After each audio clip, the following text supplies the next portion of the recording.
রাস্তায় নামাতে বাধ্য করেন তাহলে আমরা রাস্তায় নামবো, রাস্তা অবরোধ করে দিব, হাসপাতাল খালি থাকবে, আমাদের কিছু করার নাই।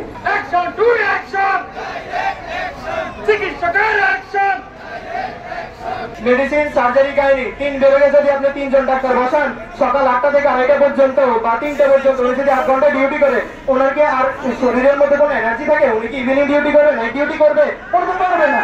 তো উনি যদি ইভিনিং ডিউটি, নাইট ডিউটি উনি যদি এগুলো না করে, তাহলে আপনার সন্ধ্যার সময়, রাতের সময়, এই সময়গুলোতে আপনাকে কে চিকিৎসা দেয়? আপনাকে তো কেউ চিকিৎসা দেয় না। তখন আপনারা কি করেন? তখন আপনারা প্রাইভেট ক্লিনিকে যান। প্রাইভেট ক্লিনিকে গিয়ে আপনারা বসে থাকেন, আপনারা বলেন যে আমাদের হচ্ছে গিয়ে উপজেলাতে ডাক্তার নেই, আপনারা আমাদেরকে দেখেন। প্রাইভেট ক্লিনিকে যাওয়ার পর আপনাদের এই যে গরিব মানুষ, তারা বলেন যে প্রাইভেট ক্লিনিকে আমাদের ডাক্তারদের চেম্বারে আপনাদের ফিস হচ্ছে 500 টাকা, 1000 টাকা, 1500 টাকা। এখন ভাই প্রাইভেট তো প্রাইভেটই। একমাত্র স্মার্ট সিটি বসুন্ধরা, আধুনিকতায় এক ধাপ এগিয়ে। আপনি তাহলে সরকারিতে আপনার শূন্যপদ আছে, আপনি সরকারিতে এই শূন্যপদের মধ্যে ডাক্তার নিয়োগ দেন। আমার গরিব দুঃখী মানুষ যারা গায়ে গ্রামের মধ্যে গায়ে গত রেখে খেটে পড়ে আছে, আপনি ওনাদেরকে 10 টাকা দিয়ে ডাক্তার দেখানোর ব্যবস্থা কেন করছেন না? স্বাস্থ্য সংস্কার কমিশন একটি রিপোর্ট দিয়েছে, রিপোর্টের মধ্যে স্পষ্ট বলা আছে 2021 সালে বাংলাদেশে সরকারি খাতে সরকারি ডাক্তার প্রয়োজন কত? 31,000। 31,000-এর মধ্যে ডাক্তার সংকটই আছে, শূন্য পদে ডাক্তার নিয়োগ নাই 12,900 জন।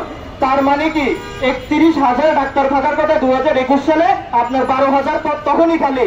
এখন বর্তমান সময়ে 2025 সালে এসে আপনার ডাক্তার থাকার কথা কত? স্বাস্থ্য সংস্কার কমিশন বলেছে 2025 সালে ডাক্তার, সরকারি ডাক্তার থাকার কথা 41,000 এবং 2030 সালে ডাক্তার থাকার কথা 59,000 সরকারি ডাক্তার। আপনার এই 2025 সালে ডাক্তার সংকট দাঁড়িয়েছে কত জানেন? এই 2025 সালে আগের 12,000, এখন 10,000, আপনার 22,000 ডাক্তার সংকট। আপনি উপজেলা লেভেলে 22,000 ডাক্তার সংকট নিয়ে কিভাবে চালাবেন? আপনি ঢাকা মেডিকেলে যান, আপনি উপজেলা লেভেলে যান, আপনি যেখানেই যান 200-300 মানুষ সিরিয়ালে আউটডোরে দাঁড়িয়ে আছে, আমাদেরকে বলে চিকিৎসা দেন। আমরা কিভাবে চিকিৎসা দিব? আমাদের ভিতরে ডাক্তার থাকে 2 জন 3 জন, আপনি মানুষ উঠে দিতেছেন 300 জন 400 জন। ভাই 2 জন ডাক্তার কি 300 জন মানুষকে দেখতে পারে? এটা কি হয়? এটা তো হয় না। একটা জিনিস বুঝেন না কেন? আপনারা বলেন যে ডাক্তাররা সময় দেয় না। ডাক্তার কিভাবে সময় দিবে? ডাক্তার যদি সময় দিতে হয়, আপনি একটা রোগী, আপনি আমার কাছে আসছেন, আমি আপনাকে 10 মিনিট দেখতে হবে, আপনাকে আমি হিস্ট্রি নেব, আমি আপনার ফিজিক্যাল এক্সামিনেশন করবো, ক্লিনিক্যাল এক্সামিনেশন, আমি টোটাল সবকিছু দেখবো। আমি যখন আপনার সবকিছু দেখা শেষ হবে, তখন আমি আপনাকে যদি প্রয়োজন মনে হয়, আবারও বলছি, যদি আমার প্রয়োজন মনে হয় তখন আমি আপনাকে ইনভেস্টিগেশন করতে দিব, তারপরে আমি রোগ ডায়াগনোসিস করে আপনাকে ট্রিটমেন্ট দিব। আপনি 300 জন মানুষ আমার ঘাড়ের উপর উঠিয়ে দিবেন আর বলবেন যে এদেরকে আপনি 5 ঘন্টার মধ্যে দেখে দেন, তাহলে আপনি ভাগ দেন 300 জন মানুষের 5 ঘন্টায় দেখতে হলে একজনের ভাগে কত মিনিট করে পড়ে?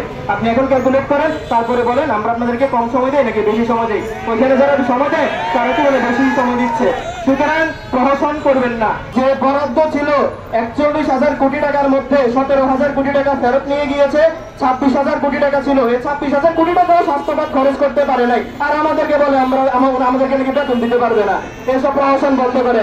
আপনাদের টাকা আছে, আপনাদের সবকিছু আছে, আপনাদের ইচ্ছে নাই, আপনারা চান না জনগণ ছাড়া পাক। আপনারা এই জিনিসগুলো মেনটেন করবেন। আমি আর কিছু বলতে চাই না।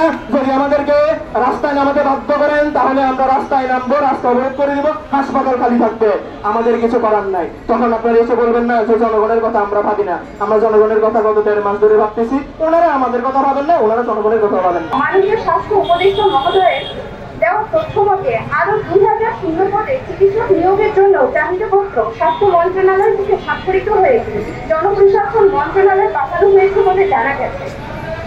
48তম বিশেষ বিসিএস এর বিজ্ঞপ্তির বিশেষ নির্দেশনায় বলা আছে, নতুন পদ সৃষ্টি, পদ বিলুপ্তি, পদোন্নতি, অবসর গ্রহণ, মৃত্যু, পদত্যাগ অথবা অপসারণ ইত্যাদি কারণে বিজ্ঞাপিত শূন্য পদের সংখ্যা পরিবর্তন হতে পারে। স্বাস্থ্য অধিদপ্তরের মহাপরিচালক ডাক্তার আবু জাফর স্যারের মতে, মেডিকেলের শিক্ষা ও ঘাটতি সমস্যার সমাধানে সুপার নিউমারিতে 7,000 পদ সৃষ্টি করা হয়েছে, যার মধ্যে প্রায় 2,000 চিকিৎসককে পদোন্নতি দেওয়া হয়েছে, বাকিদেরও শীঘ্রই পদোন্নতি দেওয়া হবে বলে জানিয়েছে। এক্ষেত্রেও নতুন করে শূন্য পদের সৃষ্টি হচ্ছে।